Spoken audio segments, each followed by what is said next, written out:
मित्रों, प्रधानमंत्री नरेंद्र मोदी जी ने जब 2014 में देश की कमान संभाली, तब आप सबको ध्यान होगा कि एनर्जी के क्षेत्र में, अब एनर्जी में कई चीजें आती हैं, बिजली भी आती है, रिन्यूएबल एनर्जी भी आती है, नवीकरणीय ऊर्जा। एक प्रकार से देश में बड़ा हताश सा माहौल था। अगर आप याद करें तो कैबिनेट की स्वेरिंग इन 26 मई 2014 को हुई थी। उसके कुछ ही दिन पहले पूरे उत्तर भारत में एक बहुत बड़ा आउटेज, पावर का आउटेज हुआ था। लगभग हम सब गर्मी के दिनों में बिना बिजली के सो रहे थे, बिना बिजली के काम चल रहा था। उस समय तो नवीकरणीय ऊर्जा भी ज्यादा नहीं थी। जहां तक मुझे याद है शायद 1000-2000 मेगावाट ही गीगावाट ही नवीकरणीय ऊर्जा थी। सॉरी, 1000-2000 मेगावाट ही 1 और 2 गीगावाट नवीकरणीय ऊर्जा देश में उपलब्ध थी।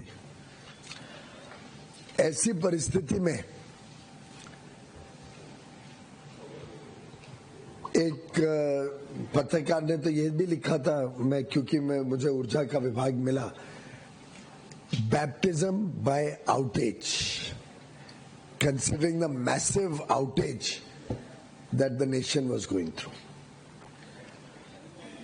अगर हम वहां की स्थिति से आज की स्थिति 11-11.5 वर्षों का कार्यकाल मोदी जी का देखें, तो ये जो पूरा प्रवाह है, पूरी जर्नी है, ये दिखाती है कि बहुत निर्णायक नेतृत्व जब बड़े आकांक्षा लेके चलता है, बड़े दूरदृष्टि की सोच रहती है, ईमानदार काम करता है और पूरे समय आउटकम पे फोकस रखते हैं कि क्या इसका परिणाम होगा, परिणाम से क्या प्रभाव होगा लोगों के जीवन में, तो कैसे देश का भविष्य, देश की सोच, देश के खुद का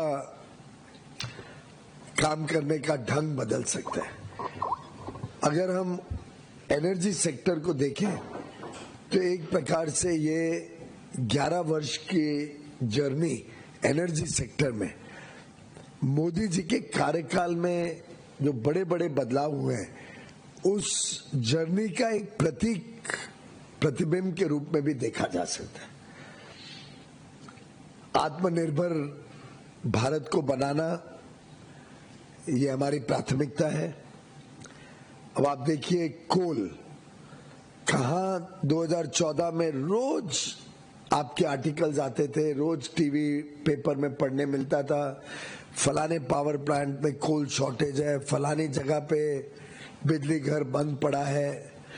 कोल की क्वालिटी को लेके बड़े समस्या और तकलीफें थी। अब कोल और ऑफ कोर्स कोल गेट हम भूल नहीं सकते, इतना बड़ा, जिसको 8-10 लाख करोड़ का 2 लाख करोड़ का स्कैंडल, 2 लाख करोड़ का घोटाला कोयले का, उस समय का अनुमानित आंकड़ा था। वैसे तो बाद में और ज्यादा पैसे मिले ऑक्शन के माध्यम से, पर वो पूरी उस समय की जो जर्जर हालत अगर हम याद करें और उसको आज के परिप्रेक्ष्य में सोचें, तो कई बार तो हम भूल जाते हैं कि स्थिति क्या थी।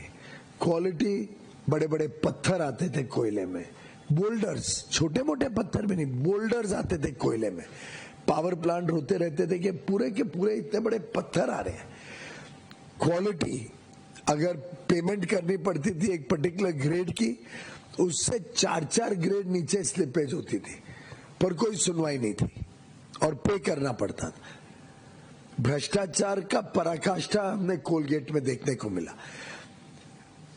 मैं तो आप लोग को कहूंगा कि अभी भी एक बार वो जो स्टीयरिंग कमेटी मीटिंग्स हैं 35, 36, 37, वो जो 3-4 स्टीयरिंग कमेटी मीटिंग्स थी, वो आज की पीढ़ी ने भी देखनी चाहिए। युवा जर्नलिस्ट जो है युवा युवतियों तक पहुंचाएं ये बात कि दिन दहाड़े कैसे चोरी होती है। वो आपको अगर देखना है तो उस कोयले के आवंटन को देख लीजिए, कोल ब्लॉक्स के आवंटन को, जिससे हमारी नई पीढ़ी को पता चले काम कैसे नहीं करना और बेईमानी क्या होती है, जिससे हम बचे आगे की बेईमानी से। और आज प्रोडक्शन अगर जो बदलाव हुआ है वो देखें तो हमने 1 बिलियन टन का प्रोडक्शन से ज्यादा पिछले वर्ष किया है। 1.05 बिलियन टन यानी 1050 मिलियन टन पिछले वर्ष प्रोडक्शन हुआ। जो इंपोर्ट करना पड़ता था, आयात, वो लगातार घटते जा रहे हैं। देश की बढ़ती हुई अर्थव्यवस्था के हिसाब से देखिए तो बहुत बड़े पैमाने पे फॉरेन एक्सचेंज सेविंग हुई है, पर स्टैंड अलोन फिगर भी देखें तो 8% इंपोर्ट घटा है। दो आपकी जानकारी के लिए, क्योंकि आप सब इकोनॉमिक जर्नलिस्ट भी हैं, हमने जो देखना चाहिए ऐसे कि कोल की रिक्वायरमेंट क्या ग्रो कर रही है। पहले कितना कोल इंपोर्ट होता था, आउट ऑफ हाउ मच, और अब जो ग्रोथ हो गई है उसके हिसाब से अगर सेम ट्रेंड लाइन रहती तो ग्रोथ आज लगभग 2 गुना होता, पर उसके सामने कोल की ग्रोथ बहुत ही साधारण रही है। वो जो कोस्टल प्लांट्स वगैरह है, आपको ध्यान होगा कोल लिंकेजेस कैसे होते थे, यानी एक प्लांट जो समुद्र के नजदीक है उसमें कोयला छत्तीसगढ़ से जाता था, और जो छत्तीसगढ़ कोयल माइन के नजदीक प्लांट है उसमें पोर्ट पे माल विदेश से इंपोर्ट होके ट्रेन से जाता था। एक ही समय पे ट्रेन दोनों तरफ, एक तरफ कोयला लेके जा रही है, दूसरी तरफ भी कोयला लेके जा रही है। हमने रैशनलाइज किए कोल लिंकेजेस, और उस समय 2014-15 में 5,000 करोड़ से अधिक बचा था देश का। और ये सब जो मैं बचत बता रहा हूं, ये सब पारदर्शिता, ये अल्टीमेटली कंज्यूमर को लाभ दिए। बिजली के दाम ज्यादा ना बढ़े, बिजली के दाम नियंत्रण में रहे, संतुलन में रहे, इसकी भी चिंता की गई। सोलर पावर, जैसे मैंने बताया, पिछले 11 वर्षों में 46 गुना बढ़ा है, 46 टाइम्स। आज 100 गीगावाट से ज्यादा हो गया है ना, 127 गीगावाट, तो 46 गुना, जो 1.5 गीगावाट जो था, 1.5 गीगावाट 46 टाइम्स बढ़ा है, या 2 होगा उस समय, 2 गीगावाट 46 टाइम्स बढ़ के आज 100 के अधिक हो गया। विंड की कैपेसिटी 21 गीगावाट थी 2014 में, आज 53 गीगावाट हो गई है, 2.5 गुना बन गई है। पेट्रोलियम की रिफाइनिंग देखें तो आज भारत दुनिया का 4th लार्जेस्ट रिफाइनिंग हब बन गया है, और 20% कैपेसिटी एडिशन पाइपलाइन में है। नेचुरल गैस पाइपलाइन, पहले तो उज्ज्वला योजना से सभी के पास हमने गैस सिलेंडर पहुंचाया, मुफ्त में 12 करोड़ के करीब गैस सिलेंडर दिए गए। उसके अलावा 10-11 करोड़ सिलेंडर मध्यम वर्ग को मिले। तो आज शायद देश में कोई घर नहीं होगा, छोटे मोटा कोई रह गया हो तो पता नहीं, पर साधारणतः हर एक को आज गैस एलपीजी के माध्यम से घर में उपलब्ध है। चूल्हे, पुराने चूल्हों पे आज कुकिंग नहीं करना पड़ता। 400 सिगरेट हमारी बहनें माताओं को शरीर में रोज लेने की आवश्यकता नहीं है, ये तो सुनिश्चित किया ही। और वो जमाना गया जब एमपी के लेटर पे आपको सिलेंडर कनेक्शन मिलता था। अब तो दुकान पे जाओ और एक दिन में आपको सिलेंडर कनेक्शन घर पे मिल जाता है। गरीबों को तो मुफ्त में मिला। सिलेंडर के लिए भी आज कोई तकलीफ नहीं होती है। पहले मुझे याद है मेरे खुद के घर में 2 सिलेंडर होते थे कि एक खत्म हो जाए तो दूसरा आने में पता नहीं कितने दिन लगेंगे। तो दूसरे सिलेंडर का इस्तेमाल किया जाता था। सब लगभग मध्यम वर्ग परिवार यही कोशिश करते थे कि 2 सिलेंडर का कनेक्शन मिल जाए। आज आपका सिलेंडर खत्म हुआ, आप दुकान में फोन करो, घंटों में आपके पास पहुंच जाता है। और साथ ही साथ शहरों में नेचुरल गैस पाइपलाइन से लोगों को पहुंचे, इसका भी बहुत बड़े रूप में विस्तार हुआ है। दिल्ली में तो अधिकांश सभी जगह पाइपलाइन से मिल जाती है गैस, मुंबई में भी बढ़ते जा रही है। आजकल तो कोई हमने सिलेंडर शहरों में आते बहुत कम देखते हैं। आज कोई इतना बड़ा 40-50 किलो का सिलेंडर अपने बदन पे लेके ढोके जा रहा है, ऐसा दृश्य मेरे समय में तो सुबह से रात तक सड़कों पे दिखता था। वो छोटी गाड़ी में आता था, BCCL भारत को गैस वगैरह के छोटी 3 व्हीलर 4 व्हीलर में आते थे, गैस के सिलेंडर लेके अपना बॉडी अपने कंधे पे उठा के 4-4 माला ऊपर लेके जाना पड़ता था, क्योंकि 4 माले तक लिफ्ट कंपलसरी नहीं थी। वो सब दृश्य आस्ते आस्ते खत्म हो रहा है। एक बार शहर कवर हो जाएंगे, Tier 2 Tier 3 सिटीज, फिर कोशिश रहेगी पूरे देश में नेचुरल गैस पाइपलाइन से। सोचिए कितना बड़ा सौगात होगी देश के लिए। और अंत में अब पार्लियामेंट के समक्ष शांति बिल लाया गया है, जो न्यूक्लियर एनर्जी में भारत को नई ऊंचाइयों पे लेके जाएगा। प्राइवेट प्लेयर्स को भी एनकरेज करेगा, पब्लिक प्राइवेट पार्टनरशिप भी एनकरेज करेगा, और साथ ही साथ आगे चल के स्मॉल मॉड्यूलर रिएक्टर्स SMRs देश में बड़े पैमाने पे लग सके, जिससे एक तो कभी पावर कट की समस्या ना हो, दूसरा रिन्यूएबल एनर्जी को और बल मिले, क्योंकि सोलर एंड विंड अकेले 24 घंटे बिजली नहीं दे सकती है। न्यूक्लियर एक ऐसा है जो पीक आवर्स में भी आपको पर्याप्त बिजली दे सकता है। तो सोलर विंड न्यूक्लियर कॉम्बिनेशन हो जाए तो 24 घंटे आपको नवीकरणीय ऊर्जा, साफ ऊर्जा मिल सकती है। और साथ ही साथ डेटा सेंटर्स, जिसको हम बड़े पैमाने पे प्रमोट करना चाह रहे हैं, और जो रिन्यूएबल एनर्जी भी चाहते हैं, रिलायबल पावर भी चाहते हैं, उसमें भी न्यूक्लियर पावर का बहुत बड़ा रोल रहेगा। और SMR के माध्यम से तो एक डेटा सेंटर ही आत्मनिर्भर हो जाएगा।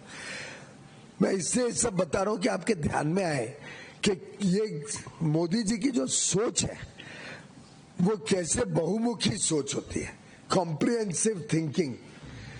एक तीर से कैसे 4 निशान। तो न्यूक्लियर एनर्जी आएगी तो रिन्यूएबल एनर्जी को बल मिलेगा, पीक आवर्स में भी क्लीन एनर्जी मिलेगी, 24 घंटे क्लीन एनर्जी मिलेगी, तो डेटा सेंटर्स आएंगे।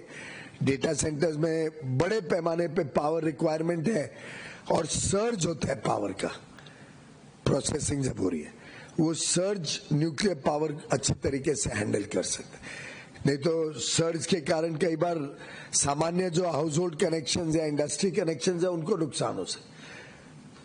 कैसे बहुमुखी सोच के साथ, मुझे याद है पहले 2-3 महीने में ही जो मनमोहन सिंह सरकार का 20 गीगावाट का टारगेट था, मोदी जी ने पहले ही 2-3 महीने में उसको सीधा 5 गुना 100 गीगावाट कर दिया था सोलर पावर का। हमने पेरिस में कहा था कि हम 40-45% हमारी इंस्टॉल्ड कैपेसिटी रिन्यूएबल कर देंगे। 8 साल पहले ही हमने कर दिया, 8 साल पहले जो निर्धारित लक्ष्य था उसके। तो ये दर्शाता है कैसे कांग्रेस और उनके साथी दल, कभी यूपीए बोलते हैं, आजकल इंडिया अलायंस बोलते हैं, उनके कामकाज, उनके राज्य सरकार, उनके केंद्र सरकार और राज्य सरकारों में ब्लैकआउट्स और पावर कट्स डिफाइन करता था भारत का ऊर्जा क्षेत्र। और मोदी जी के कार्यकाल में जो 2.5-3 करोड़ परिवारों को कभी बिजली देखने को नहीं मिली, उन सबको भी सौभाग्य योजना से बिजली मिली। 24 घंटे बिजली पहुंची सबके यहाँ पे। जो 18,452 गांव में बिजली पहुंची नहीं थी आजादी के बाद, कल्पना करिए। और मैं आपको एक छोटा किस्सा बताता हूं। येल या प्रिंसटन दोनों में से एक यूनिवर्सिटी का प्रोफेसर ब्रह्मदत्त शर्मा, वो जब मैं येल या प्रिंसटन दोनों में से एक में जब मैं गया था तब मुझे मिले थे और उन्होंने जिक्र किया था कि मैं आगरा के नजदीक मेरा गांव है, बस इतनी बात हुई थी और कुछ बात नहीं हुई थी। जब हमने 18,452 गांव में बिजली पहुंचाई तो एक दिन उनका बड़ा वो आया कि मुझे मिलना है। मैं व्यस्त था तो मेरे ऑफिस ने कहा कि इस बार नहीं हो पाएगा, आप अगली बार आएंगे तब मिलेंगे। तो उन्होंने इंसिस्ट करके कि नहीं, चाहे 2 मिनट के लिए मुझे मिलना है। तो ऑफिस को लगा कुछ बहुत ही तकलीफ में होंगे तो उन्होंने टाइम दे दिया। वो सिर्फ इसलिए मिलना चाह रहे थे और आगरा के नजदीक, कल्पना करिए, दिल्ली से ज्यादा दूर नहीं है, सिर्फ इसलिए मिलना चाह रहे थे धन्यवाद करने कि मेरा परिवार आजादी के बाद पहली बार बिजली प्राप्त करने वाला। तो ये सब अच्छा, उस समय बड़े हैरानी के किस्से आए थे। मुरादाबाद के माननीय सांसद बार बार आते थे बोलने कि भाई मुरादाबाद में कोई हिंदू घर को बिजली नहीं दी जा रही है और हिंदुओं में भी अगर बिजली दी जाती है तो सिर्फ यादवों के घर में। मैं मान ही नहीं सकता था, मैंने कहा संभव ही नहीं है। तो बोले साहब मैं कह रहा हूं, थोड़ा ऊंची आवाज में बोलते थे। मुरादाबाद के सांसद का नाम नहीं याद आ रहा है, गूगल करो। वो बार बार मुझे कहे कि साहब मैं कह रहा हूं आपको 3 घर को मिलती है, 4 को नहीं मिलती है, 2 को मिलती है, फिर 3 को। मैंने कहा भाई लाइन निकली तो सबको ही मिलेगी। बोले नहीं ऐसा नहीं है। फिर मैंने एक इंक्वायरी के लिए स्टेट गवर्नमेंट को कहा, क्योंकि एक कॉन्करेंट सब्जेक्ट है, स्टेट के हाथ में है। स्टेट ने कंफर्म किया कि गलत है तो मैंने उठा के एमपी को चिट्ठी लिख दी कि नहीं ऐसा कुछ नहीं है, सबको मिलती है। फिर एमपी साहब ने प्रधानमंत्री जी के पास जाके कंप्लेन की तो माननीय प्रधानमंत्री ने मुझे कहा भाई देखो जरा अच्छी तरह, एमपी साहब वापस आए आपके इंक्वायरी के बाद। तो मैंने दिल्ली से एक कमेटी बना के कि यादवों को ही बिजली मिलेगी और कुछ धर्म के लोगों को ही मिलेगी, बाकी समाज को बिजली नहीं मिलेगी। ये राजनीतिकरण जो ऊर्जा विभाग का हुआ, हाँ सर्वेश जी, कुंवर सर्वेश कुमार सिंह, और वास्तव में इससे ज्यादा दुख की घटना नहीं हो सकती है। दुर्भाग्य से पिछले वर्ष उनका देहांत हो गया है, पर वो उनके पत्र होंगे पावर मिनिस्ट्री में आज भी, और फिर वो इंक्वायरी रिपोर्ट होगी जिसने कंफर्म किया ये बात। आप आरटीआई से निकलवा सकते हैं।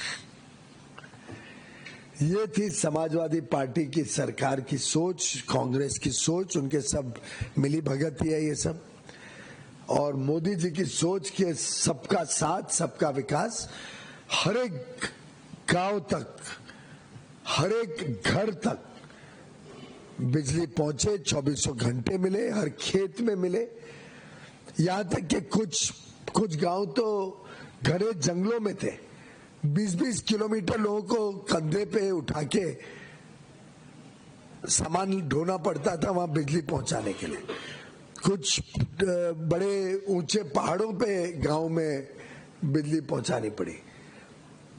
तो कई बार कोई सोचते हैं कि भाई 18,452 गांव इतनी बड़ी संख्या नहीं है। ये सबसे डिफिकल्ट गांव थे बिजली पहुंचाने, उनको पहुंचाने का बीड़ा प्रधानमंत्री जी ने 15 अगस्त को सार्वजनिक रूप से बोल के 15 अगस्त 2014 को कहा कि 1000 दिन में मैं हर गांव तक बिजली पहुंचाऊंगा, और 1000 दिन से कम समय में देश में एक गांव नहीं रहा जब बिजली नहीं पहुंची। और पूरा प्रोसेस ट्रांसपेरेंट था, पूरा प्रोसेस पब्लिक डोमेन में रखा जाता था। पूरा एक एक गांव की जब विद्युतीकरण होती थी, ट्रांसपेरेंटली मीडिया वगैरह सब देख सकते थे, पूरा पब्लिक डोमेन में था। ये अलग बात है कि क्योंकि उत्तर प्रदेश की चर्चा हो रही है और मैं कल ही उत्तर प्रदेश से लौटा हूं, मैंने माननीय प्रधानमंत्री जी एक बार लाल किले से कुछ बात करने वाले थे इसके बारे में, तो मेरे विभाग को पूछा होगा कि कोई नाम बताओ गांव का जो मैं ले सकूं लाल किले से। हमने कहा साहब सब पब्लिक डोमेन में है, वेबसाइट पे कोई भी गांव का नाम उठा लो। अब दिव्य शक्ति भी इतनी हमारे साथ देती है कि उन्होंने एक गांव का नाम लिया 15 अगस्त के भाषण में और तुरंत मीडिया के लोग टूट पड़े कि इस गांव में तो बिजली चालू नहीं है। सिद्धार्थ हास्य उसको याद है शायद, बाकी युवा जर्नलिस्ट को याद नहीं है। Nagla फटेला, very good. तो मीडिया टूट पड़ी जैसे कोई प्रधानमंत्री जी ने बड़ा गुनाह कर दिया हो गलत। तो तुरंत मेरे पास खबर आई, हमने रिकॉर्ड्स निकाले। 7 अधिकारी समाजवादी पार्टी की सरकार के 7 अधिकारियों ने कंफर्म किया, और ये तो स्टेट से ही के माध्यम से ही करना पड़ता है, कंफर्म किया कि बिजली पहुंच गई। मैंने तुरंत टीम रवाना करी वहां पे, दिल्ली के नजदीक है इसीलिए वो एग्जाम्पल लिया होगा उन्होंने। टीम रवाना करी तो लोगों ने बताया साहब बिजली आ गई थी। हमारे घरों में भी हमने 2-4 दिन बिजली देखी, और उसके बाद यहाँ की जो माफिया है, यहाँ के जो बिजली के अधिकारी है, यहाँ के जो राजनीतिक नेता है, उन्होंने वो बिजली काट दी, बंद कर दी, और फिर हमें कहा कि कटिया कनेक्शन लो और उसका बिल हमें अलग से अनऑफिशियली दो। क्यों बिजली घर को पैसा पे करते हो? मैं इससे आपको ये सब बता रहा हूं कि देश, कई बार हम भूल जाते हैं कि 11 वर्षों में बदलाव कितना बड़ा हुआ है, और ऊर्जा एक क्षेत्र ऐसा है जो संभवतः एक सूत्र में आपको बता सकता है मोदी जी की सोच, ईमानदार सोच, सबका साथ, सबका विकास, सबका प्रयास, सबके विश्वास की सोच, देश को भ्रष्टाचार मुक्त बनाने की सोच, सैचुरेशन के हर व्यक्ति तक, अंतिम छोर में जो व्यक्ति खड़ा है उस तक विकास पहुंचे, गरीबों का उद्धार हो, और 25 करोड़ भारतवासी हमारे भाई बहन ऐसे ही गरीबी की रेखा से बाहर नहीं निकले।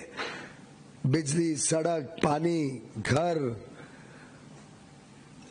स्वास्थ्य, शिक्षा, रोटी, हर विषय में, पानी, हर विषय में गरीबों की चिंता हुई है, गरीबों तक विकास पहुंचा है, रोजगार के नए अवसर मिले, स्वयं रोजगार को प्रोत्साहन मिला है। मुद्रा योजना का सफलता देखिए, स्वनिधि योजना की सफलता देखिए, startup India, stand up India की सफलता देखिए, हमारी लखपति दीदियों की काबिलियत को पहचानिए। आज किसान कंप्लेन करते हैं कि लेबर नहीं मिलती है। जब हार्वेस्टिंग या सोइंग का टाइम होता है, बुनाई का टाइम, आज लेबर नहीं मिलती है किसानों, किसानी क्षेत्र में। प्रोडक्शन और बढ़ जाए हमारे फूड ग्रेन का अगर लेबर मिलनी शुरू। तो एक प्रकार से टूटे हुए डिस्कॉम, हर प्रकार से जिनको कंगाल कहा जा सकता है, कोयले की शॉर्टेजेस जिससे पावर प्लांट को बंद हो जाना पड़ता था। अभी प्रहलाद जी, कोयला कृष्ण रेड्डी जी बता रहे थे कि 50 दिन से अधिक कोयला हर बिजली घर में है, एवरेज 50 दिन से अधिक। आप सोचिए यूपीए की स्थिति और एनडीए सरकार की स्थिति, कहां शॉर्टेजेस से बिजली घर बंद हो रहे, और आज 50 दिन से अधिक हर बिजली घर में कोयला उपलब्ध है।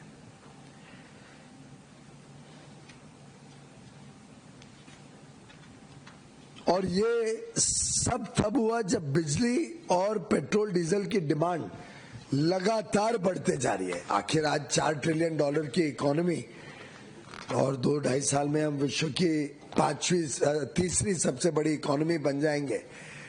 तो स्वाभाविक रूप से बिजली और एनर्जी प्रोडक्ट्स की डिमांड भी हर वर्ष बढ़ते जा रही है, बड़े पैमाने पे बढ़ते जा रही है। तो shortage became surplus. Regional grids, जिस पावर आउटेज क्यों हुई थी, क्यों नॉर्दर्न इंडिया का ग्रिड कोलैप्स हो गया, सब रीजनल ग्रिड्स को ट्रांसमिशन लाइंस का बड़े पैमाने पे विस्तार करके एक national grid, one nation one grid बनाया गया, जिसके कारण आपने 12 साल में एक भी ऐसा आउटेज नहीं सुना होगा, क्योंकि वो सोशलाइज कर दिया है पूरे बिजली को, पूरे देश का एक ग्रिड बना दिया। रिन्यूएबल एनर्जी को बल देने के लिए वर्षों वर्षों तक रिन्यूएबल एनर्जी को ट्रांसमिशन का कोई खर्चा नहीं लगाया, वो खर्चा नेशनल ग्रिड में एब्जॉर्ब कर लिया। रिन्यूएबल एनर्जी के लिए ग्रीन ग्रिड अलग बने जो सोलर पार्क से लेके मेन ग्रिड तक लाए गए। एचवीडीसी पूरा जो नेटवर्क है, तुरंत मेरे पास आंकड़ा यहाँ पे नहीं है, तो मुझे जहां तक याद है 2 लाख किलोमीटर ट्रांसमिशन लाइंस बनी थी पहले ही 2-3 साल में, 2 लाख किलोमीटर। साथ ही साथ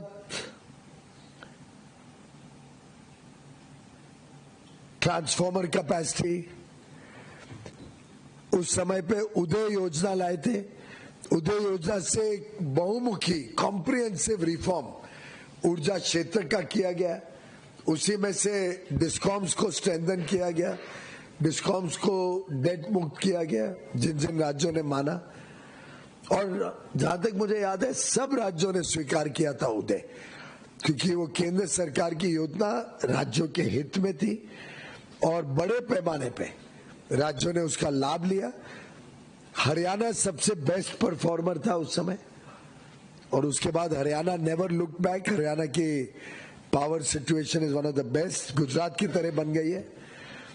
गुजरात तो उस समय भी आज भी, और आपकी जानकारी के लिए जब मैं ऊर्जा मंत्री बना तो पहले ही हफ्ते में गुजरात गया था पूरे दिन की वर्कशॉप करने, सीखने वहां के अधिकारियों से, वहां के बिजली घर, ट्रांसमिशन, डिस्ट्रीब्यूशन, जनरेशन, सभी अधिकारियों के साथ बैठ के दिन भर की वर्कशॉप हुई, जिसमें मैं सीखने गया था गुजरात ने कायाकल्प कैसे किया, फिर उसको हमने केंद्र में डुप्लीकेट किया।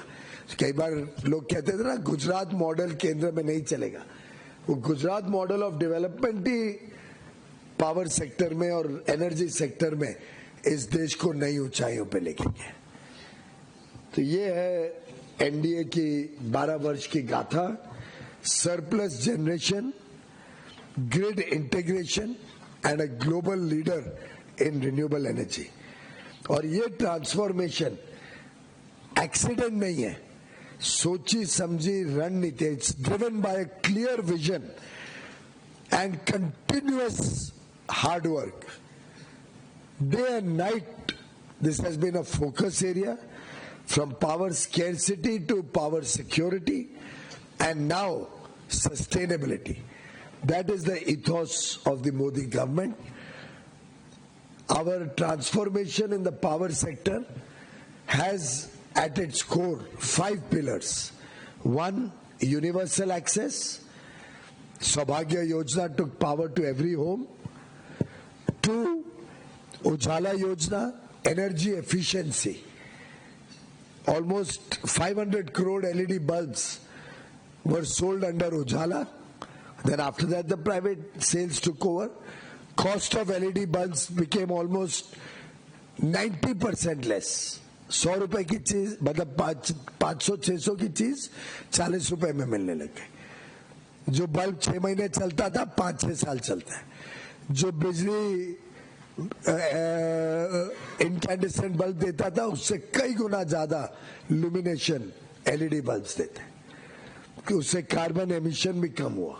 सस्टेनेबिलिटी पे फोकस होने से और एनर्जी एफिशिएंसी पे फोकस होने से कार्बन एमिशन और पोल्यूशन भी कम हो। कुकिंग गैस का मैंने बताया ही कि उज्ज्वला योजना से कैसे सब घरों तक कुकिंग मीडियम बदला, और अब पीएम कुसुम योजना से अन्नदाता हमारे किसान ऊर्जा दाता पावर जनरेटर्स बन गए। अफोर्डेबिलिटी पे भी दूसरा पिलर यूनिवर्सल एक्सेस के बाद अफोर्डेबिलिटी का रहा है। अब जीएसटी 2 में सोलर, विंड, बाकी जो क्लीन एनर्जी इक्विपमेंट है उसकी जीएसटी को भी 12 से 5 कर दिया गया है। एथेनॉल ब्लेंडिंग जो 1.5% होता था अब 20% हो गया है। अब सोचिए कितना बड़ा सौगात हमारे गन्ना किसानों को मिला है, कितना फायदा इससे हमारे मक्का किसानों को हुआ है। 2030 तक 20% होना था, हमने 2024 में ही कर दिया 20%। इंटरस्टेट ट्रांसमिशन मैंने बताया आपको, सोलर और विंड के लिए वेव कर दी गई, जिससे उसको प्रोत्साहन मिला और अफोर्डेबल हो गया। उसमें भी पारदर्शी व्यवस्था से जो सौर ऊर्जा 6.5-7 रुपए की होती थी वो 2 रुपए 30 पैसे पे आ गई। पूरी पारदर्शिता से ऑक्शन से हमने सौर ऊर्जा खरीदी। सिमिलरली विंड एनर्जी भी फीड इन टैरिफ था, उसको भी फीड इन टैरिफ बंद किया। बहुत रेजिस्टेंस थी, मुझे लगता है मेरे सब काम में पहले रेजिस्टेंस ही आती है, पर ईमानदार व्यवस्था मोदी जी का कॉलिंग कार्ड है। अगर उनको पहचानना है तो ईमानदार व्यवस्था मोदी जी के साथ जुड़ जाती है, और उसी के कारण फिर विंड एनर्जी भी जो फीड इन टैरिफ 4.5, 5.5 रुपए होता था, वो भी 2.25-2.5 रुपए पे आ गया।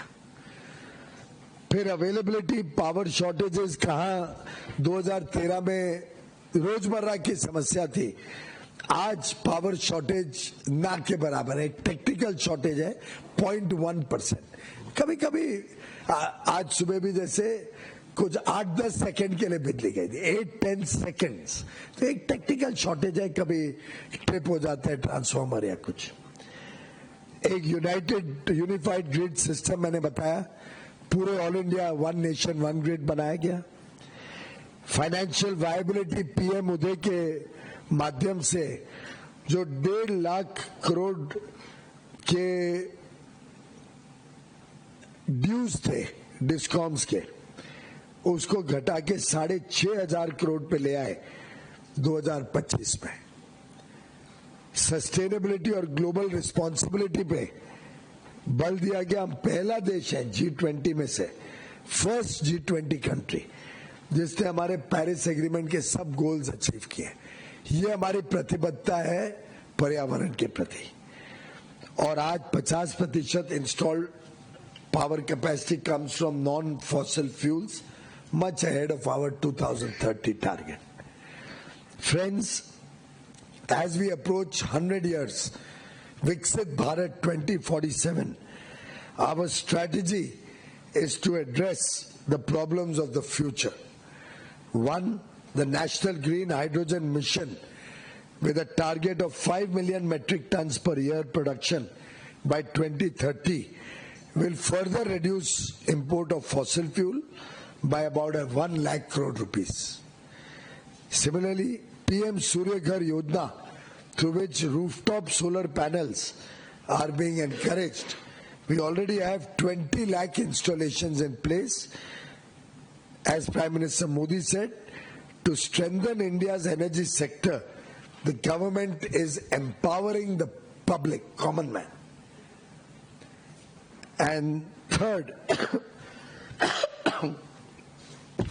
for coal mining, many of the high-powered committee recommendations have either been implemented or are under implementation, including expediting exploration of coal and other minerals and accelerating gasification.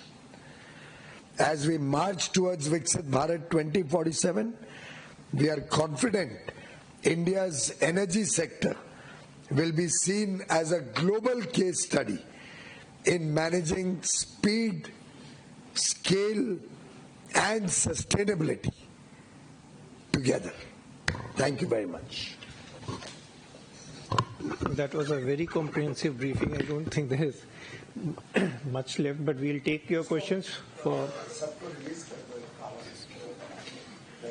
Sir. So we'll take your questions on this particular subject. Lakshman ji. Sir, मैं Lakshman CNBC आवाज से। ये जो nuclear energy में private sector के participation को लेके जिसको कैबिनेट अप्रूवल दिया है, तो उसमें चूंकि काफी सेंसिटिव सेक्टर है, तो किस लेवल तक का पार्टिसिपेशन होगा और इस बिल को क्या संसद के मौजूदा सत्र में पारित होता हुआ देखेंगे? वो तो जब बिल पार्लियामेंट में आएगा तभी मालूम पड़ेगा। उसके ऊपर मैं आज कुछ भी टिप्पणी करूं वो ठीक नहीं है, पार्लियामेंट के समक्ष है वो। सर, एक इलेक्ट्रिसिटी अमेंडमेंट बिल था जो दोबारा से लाया गया, उसमें मल्टीपल सर्विस प्रोवाइडर होगा। आई कैन ये भी हाई पावर्ड कमेटी की रिकमेंडेशंस थी. इसमें राज्य सरकारों ने पहल करनी पड़ेगी. केंद्र सरकार डिस्ट्रीब्यूशन हैंडल नहीं करता है, वो राज्य सरकारें करती हैं. तो राज्य सरकारों ने इसमें निर्णय लेना होगा. पर अभी तक का अनुभव है जहां पे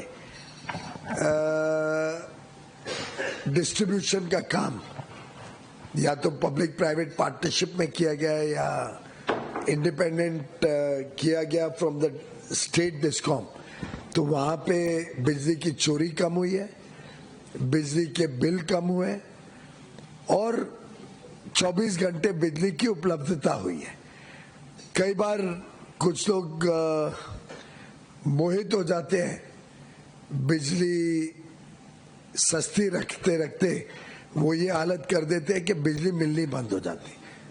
free power is equal to no power, ये हमने कई बार देखा है. किसान भी परेशान रहते हैं इसके कारण. Sir, I'm Abhimanyu Sharma from CNBC TV 18. Sir, renewable energy installations have increased, but the transmission capacity has not grown substantially in proportion. Any particular action being targeted to increase the transmission capacity? Gentlemen, we had increased transmission capacity far beyond the nation's needs in our first 3-4 years itself, keeping in mind the future. This is another aspect of Prime Minister Modi's working, which I would like to draw your attention on. Look at the Mumbai-Delhi new expressway that is coming up. It is a 8-lane expressway and there is space kept for 8 lanes more. Now there was a time when infrastructure was planned after the need was already there. So people had to suffer in a big way because of delayed planning and implementation. Today, Prime Minister Modi visualizes the future and plans in advance for the needs of the future. And therefore, transmission has not caused us any distress. But I'm sure the Power Ministry must already be doing the calculations for the next 10 years and planning the transmission network and its upgradation accordingly. Sir, Rishi Kala from Hindu Business Line. Sir, आप जब Power Minister थे, you first handled nuclear. And I remember that was a time when you were the Power Minister, you had handled nuclear and I had not handled nuclear. Nuclear comes at a different ministry. Global governments, including India, had moved away from nuclear power. That is what I was trying to take. Today now, the government of India considers nuclear power as one of the main generating avenues for clean energy. And at present, India is, as we read in newspapers, India is discussing a trade pact with the United States, and nuclear technology transfer and sharing can be a big part of it. What sort of a roadmap is India looking at when you're looking at nuclear power and assistance from the United States? First of all, what we do in the trade deal is related to trade and not to nuclear power. They are two separate issues. And what the plans of nuclear energy are will be known once we have the bill approved and the concerned ministry comes out with more details. But one thing I can share with you, that technologies in the world have changed. They have improved. They are much more refined technologies, much more secure technologies that have come in. And there is a global recognition that climate change has to be addressed. Climate change is a reality. We see it all the time. And if we have to address the challenge of climate change, one of the important elements is renewable energy, clean energy, and clean energy to be available 24 hours a day is not possible with solar or wind alone. You need a source of energy which will work 24 hours and provide you sufficient quantity of power to meet the needs of growing economies and growing prosperity.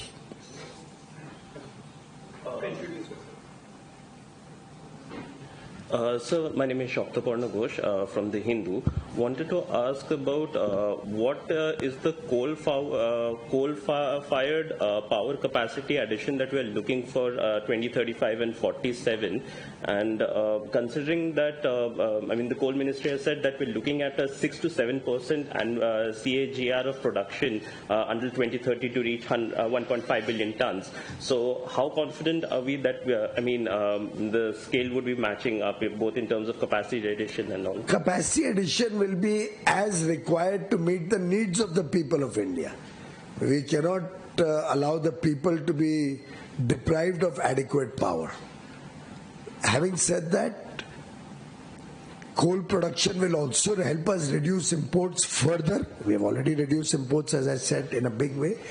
Second, we are looking at coal alternate uses, like coal being converted to syngas.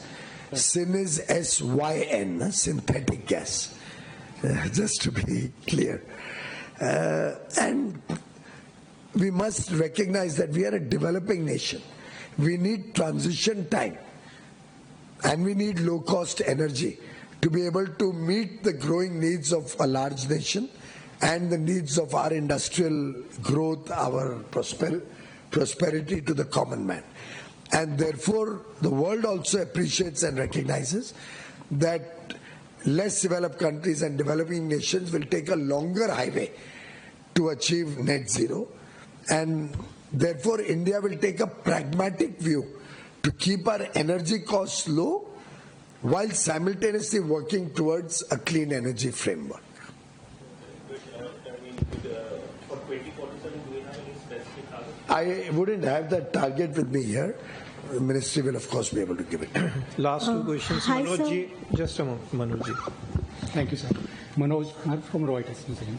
Sir, you referred to requirement of additional energy, like in view of the data centers, like India is becoming a major destination in view of Amazon, Google, Microsoft coming to India. And in view of this, how are we going to tackle this challenge of this increase in demand, particularly like when there is people are shifting from coal to nuclear or to solar and other energies, and in view of that, like we have like President Putin's visit recently, and along with like Russia and the United States and France are offering this SMR technologies. If you could just throw a light on that, like in view of like in the coming years, how will we be moving into that direction? Thank you. First of all, there is no shortage of power. Yes. We have sufficient power capacity. We have a 500 gigawatt grid, one of the largest in the world, and a single integrated grid which can take care of the redundancy requirement. The surge of power which data centers cause can best be handled by a country like India because of our massive grid. Even Europe doesn't have a national grid. Even the US doesn't have a national grid. But India has a national grid.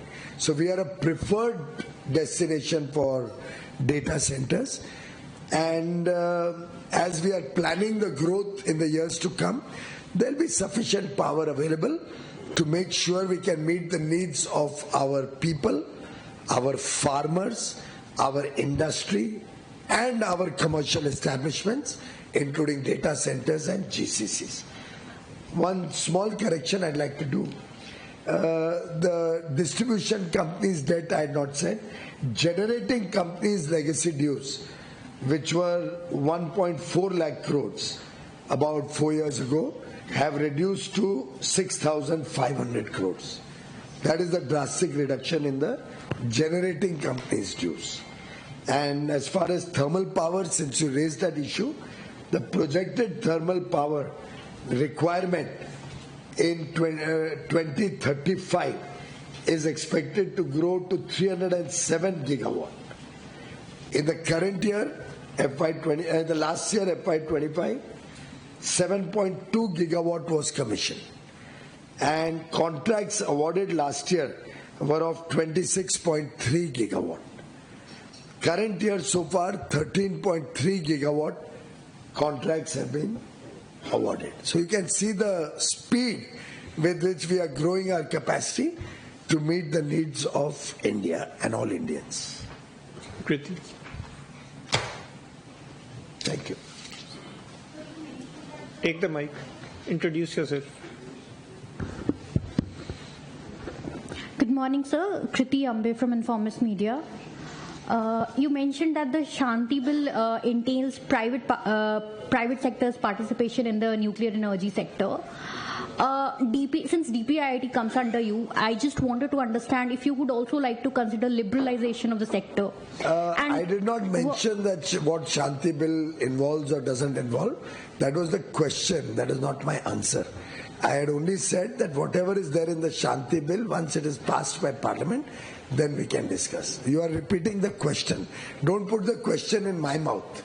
I did not say that. Sure, sir. I'm correct. I had only answered that we will discuss that and know once the... So just want to understand, let's say I won't be able to answer on Shanti Bill. No, that not is on still the bill. before Parliament. But about the liberalization of the nuclear energy sector. It is before Parliament. Okay, sure. Thank you. Once it is passed, you can ask as many questions. Rajiv ji.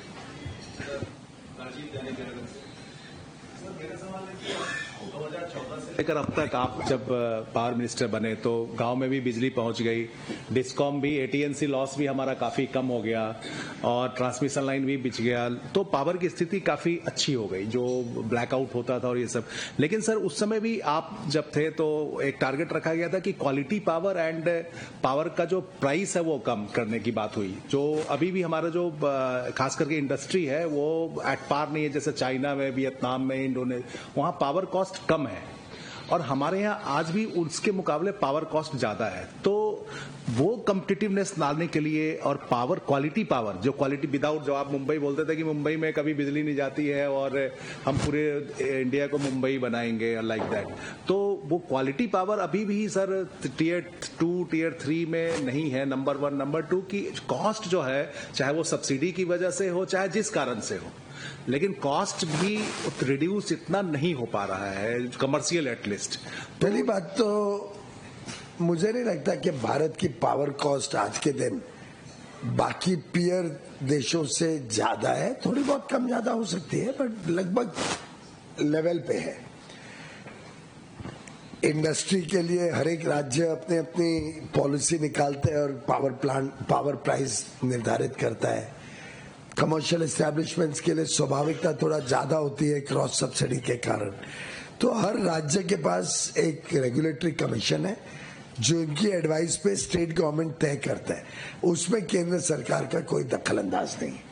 पर साधारणतः जितना हमने study किया है, power cost आज के दिन खासतौर पे जब रिन्यूएबल एनर्जी बड़े पैमाने पे आ गई है, 50% रिन्यूएबल भी आ गई है install capacity, average power cost अभी काफी संतुलन में है और ओपन एक्सेस देने का सिलसिला भी बड़ा है, जिससे जो भी व्यक्ति रिन्यूएबल एनर्जी अपने खुद की भी लगाना चाहे तो रिन्यूएबल एनर्जी के माध्यम से अपने पावर कॉस्ट को इंटरनेशनली कंपेटिटिव या कम रख सकता है। किसानों के लिए पीएम कुसुम आ गई है, जिससे उनके लिए भी एक अन्नदाता से ऊर्जादाता बनने का मौका बन गया है। रूफटॉप सोलर से भी हम कोशिश कर रहे हैं कि सब पीएम सूर्य घर योजना से कि सबके घरों पे रूफटॉप में सोलर लग जाए, जितनी उनकी खपत है वो इस्तेमाल करके बाकी ग्रिड में फीड कर दें, तो एक प्रकार से उनके लिए भी बिजली मुफ्ती हो जाती है और 3, 4, 5 साल में पूरा फ्री हो जाती है इक्विपमेंट। सब्सिडी काफी बड़े पैमाने पे दी जाती है हर घर के लिए। तो एक जो विचारधारा है प्रधानमंत्री मोदी जी के, देश को आत्मनिर्भर बनाना और एक आत्मविश्वास के साथ देश आगे बड़ी छलांग ले, बड़े उमंग, बड़ी आशा, बड़ी आकांक्षा के साथ आगे बढ़े, उसमें ऊर्जा और एनर्जी सेक्टर का अभिन्न योगदान रहेगा। ये सब आंकड़े और जो मैंने डिटेल्स बताई ये आपको दर्शाते हैं।